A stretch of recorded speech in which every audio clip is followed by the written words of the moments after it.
Vehicles, battle, mayhem. I'm of course talking about the sponsor of this video. This video is brought to you by War Thunder. War Thunder is a free epic multiplayer action game available on PlayStation, Xbox, PC, and Mac. Battle it out with a variety of ground forces, aviation, and naval vessels from 10 different nations, all with their own unique features and controls spanning from the beginning of the 20th century all the way up to modern day. Their major update, La Royale, was released for War Thunder. A whole French fleet led by the battleship Paris, the legendary BTR-80, the Su-39, and more. They even bumped up the visuals because what is battle without up-to-date visuals? And you can unlock additional devices, armor, special equipment, improve the crew of a vehicle to increase its stats, and customize the visual aesthetic. Make it yours. So click the link in the description to download War Thunder, and all new players and those who haven't entered War Thunder for 6 months will receive 100,000 Silver Lions, a week of renting legendary German ground vehicles, 3 premium vehicles as a gift, forever, XP boosters, a week of premium account, and other bonuses. Get it all, but get it fast because the season of German gifts will end soon. Wow, sponsorship so epic, my hair and shirt changed for about a minute. That was crazy, but hey, Twisted Metal. So Twisted Metal, it's a classic PlayStation franchise. I'm willing to bet not everyone's played it. I'm willing to bet some people have played the wrong entries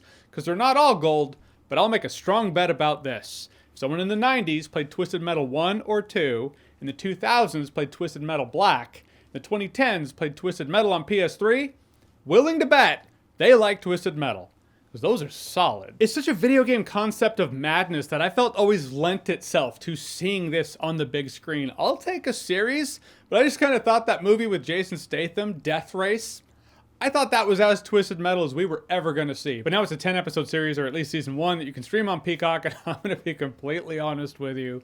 When I was watching it, those first couple episodes, I was like, what the fuck is this? It feels cheap. The humor feels forced. It's not really landing for me. At a point, I slipped into the weird bath that is this madness. I ended up having a good time by the end. I mean, it might have been a timing thing. After the first couple episodes, I was like, is this gonna get good? It's either this or Secret Invasion. Alright, what's the next episode got? There is definitely a sense of Sweet Tooth being a scene stealer for this series. I just felt they used Sweet Tooth perfectly. He is this psychotic wild card in this psychotic world. Even the psychos in this psychotic world are like, oh shit, it's Sweet Tooth? Ugh. There's just an uneasy feeling around him. There are a couple characters that want to be his pal, and you just know he could still kill them for fun.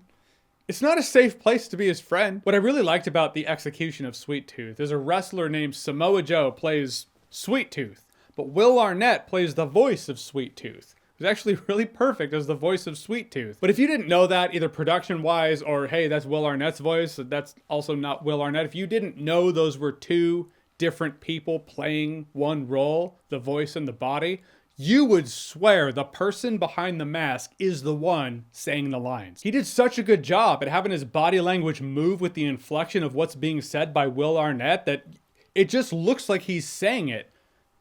It's not as common as you might think. We've all seen it where someone's behind a mask and you're like, you're not actually saying that though. But I thought they crushed it in terms of having two actors play one role and having it feel natural. So the stars of Twisted Metal are Anthony Mackie as the character John Doe from Twisted Metal and Stephanie Beatriz as a character named Quiet. And they team up together because he is what's known as a milkman in this apocalyptic wasteland, this dystopian future where cities are walled off, but they still need to get packages from one city to the next. And so someone named a milkman, who has an expiration date because they'll probably die, has to take packages and make deliveries between the cities. That's essentially what the show is we're taking packages from city to city, running into familiar Twisted Metal characters.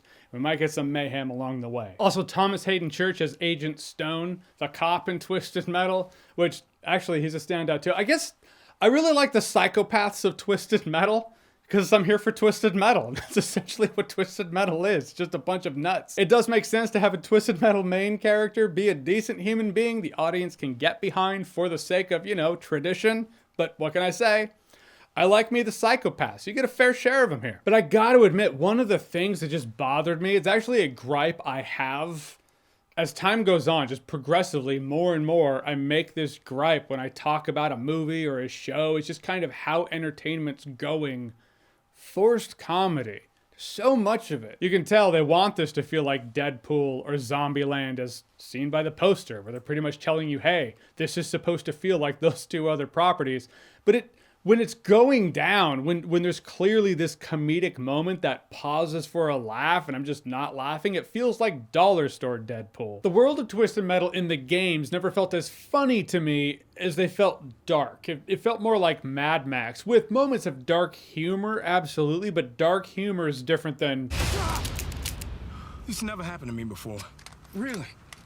Yeah. Oh, man. Not that humor's totally bad, just when it stands out and doesn't really land, it's just awkward.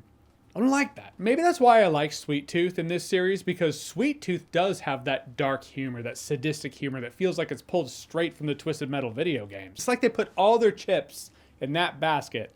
Not a bad basket to put your chips in. He's on every cover. But what this show has going for it is a clear heart and love for the property among the people who are making it. It does feel like it comes from a place of love and a labor of love. You see that with the character Sweet Tooth. You see that with some of the Easter eggs in here. It's like, that's kind of a cut.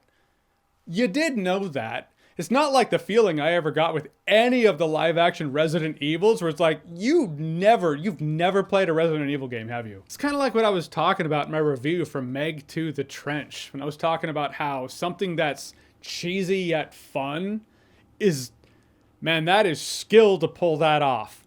Or you accidentally fumble fuck your way into it, and it happens that way. I don't know which one this is.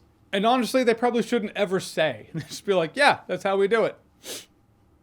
See you in season 2. It's something that does throw back to the decade Twisted Metal came out, which is the 90s. It does feel like 90s cheese. And to be fair to all, the last episode was all the Twisted Metal car mayhem I wanted in the show in the first place. If that episode's any indication as to what we're getting in season 2, totally down. In fact, the second half of this season actually has a couple of good car mayhem moments, car fights that, I mean, that's the Twisted Metal flavor right there. With bad CGI, absolutely, but complete with cheesy 90s action car mayhem. It's 10, 30-minute episodes, so what it means is if you're having a party of some sort, and it's gonna be a few hours, dude, put Twisted Metal on in the background and just let the good times roll. It's a perfect series for that. Perfectly encapsulates the more positive side of my good time if you're drunk rating, when I'm not being like a curmudgeonous asshole, like, yeah, you need to get shit-faced. Have yourself a night of some 90s action cheese made in 2023 with some jokes that fall flat, some fun carnage, and a show that's endearing in its own way. I will say, this is light spoiler, but it's just